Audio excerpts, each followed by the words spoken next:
అసలు నాన్ ఐటీలో ఒక హై పేయింగ్ జాబ్, ఒక హై గ్రోత్ ఉన్న జాబ్ ఉందని మీలో ఎవరికైనా తెలుసా?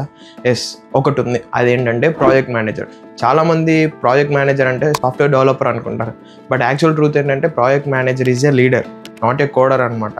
అసలు ఈ ప్రాజెక్ట్ మేనేజర్ ఏం చేస్తాడు?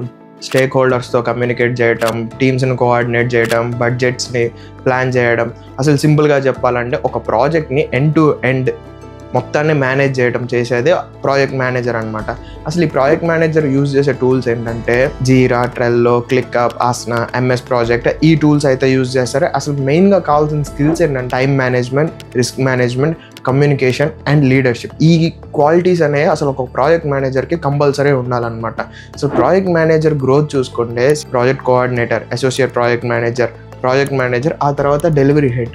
శాలరీస్ అండ్ ప్యాకేజెస్ చూసుకుంటే ఎంట్రీ లెవెల్లో ఒక ప్రాజెక్ట్ మేనేజర్కి 5 to 8 LPA దాకా ఇస్తున్నారు. తర్వాత సీనియర్గా చూసుకుంటే 15 LPA దాకా రీచ్ అవుతున్నాయి. అసలు ఈ ప్రాజెక్ట్ మేనేజర్ ఒక హై డిమాండింగ్ జాబ్ అని సింపుల్గా చెప్పొచ్చు. అది ఐటీ కానీ, నాన్ ఐటీ కానీ, హెల్త్ కేర్ కానీ, ఫిన్టెక్ కానీ, కన్స్ట్రక్షన్లో కానీ, దేంట్లో అయినా ప్రాజెక్ట్ మేనేజర్ అనేది ఒక హై డిమాండింగ్ రోల్ అనమాట. అండ్ ఆల్సో హై గ్రోత్ ఉండే role.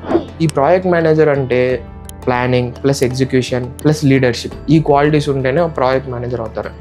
No need of coding అనమాట. సో మీకు ఎక్కడి నుంచి స్టార్ట్ చేయాలి, ఏం చేయాలని తెలియకపోతే ప్రాజెక్ట్ మేనేజర్ అని కామెంట్ చేయండి, ఆర్ఎల్స్ PM అని కామెంట్ చేయండి. నేను మీకైతే ఆ డాక్యుమెంట్ DM చేస్తాను. మీరు చేయాల్సింది ఒకటి ట్రియో పత్ కెరియర్స్ని ఫాలో చేయడం.